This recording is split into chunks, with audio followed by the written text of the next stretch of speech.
Kerap terjadi kemacetan. Pihak Dinas Perhubungan Sumatera Selatan tegaskan larangan parkir di jalan kawasan kantor Gubernur Sumatera Selatan. Jika masih ada kendaraan yang membandel, akan diterapkan sanksi tilang dan penggembokan kendaraan.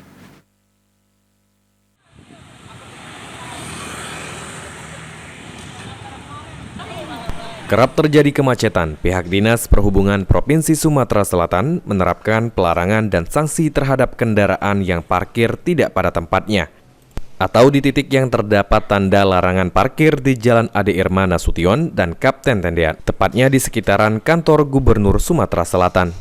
Jika melanggar, sanksi penilangan dan penggembokan akan dilakukan, seperti yang terlihat pada Selasa lalu. Petugas gabungan dari pihak Dinas Perhubungan Sumsel bersama dengan kepolisian melakukan penggembokan hingga sanksi tilang terhadap sedikitnya 6 unit kendaraan.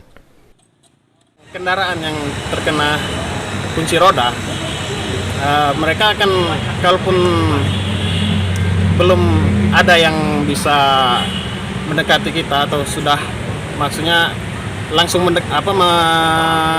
konfirmasikan posisi ada di lokasi ini, jadi akan kita kenakan sanksi tilang.